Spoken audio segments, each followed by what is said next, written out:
Ngibingelele basakazi. Njengamanje sila eAl Road. Into eyenzakalayo umphakathi uphumile ngobuningi. Uzohanda over imemorandum kuma owners ama-famous eAl Road. Into eyenzakalayo la silinde ama-femu ukuthi ama-owners azothatha imemorandum from emphakathini. Into eyenzakalayo awakafiki since u-12 engakashayi ithi sifike early. Since 12 engakashayi since sibanike ama-letters from nge-13 from 2 weeks 13 sibanike ama-letters ukuthi beze bezothatha imemorandum. Akuyikho ifeme engazi bane-group banayo yonke into, ayikho ifeme engazi ukuthi kunale mashi engeyi-21.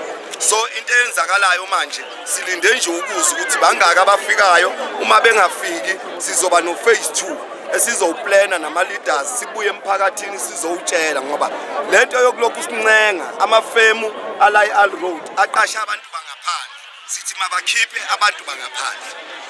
Yileyo nje ivision yethu, sicela bekhiphe abantu bangaphandle ukuze abantu base-South Africa bezothola umsebenzi.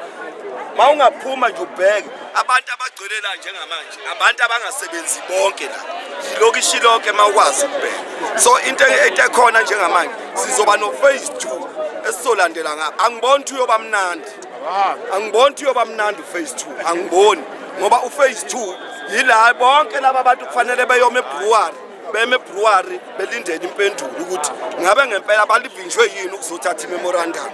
Uyabona, so asifuni ke kumosheke, siulandelile umthetho section 205 si-applyele yonke into ngokomthetho, si-applyele amaphoyisa khona. So into ekhona njengamanje ukuthi silinde amaphoyisa ukuthi sizithaya abathola bakhona mabekhona and then sizobanika imemorandum. But uma bengafiki sizophinde sithathe sophinde futhi sithathe i-phase 2 bese siya-act ngoba sizo-act abafuna singenele door to door sikhiphe labantu asibancengi ngiyasho futhi abahambe.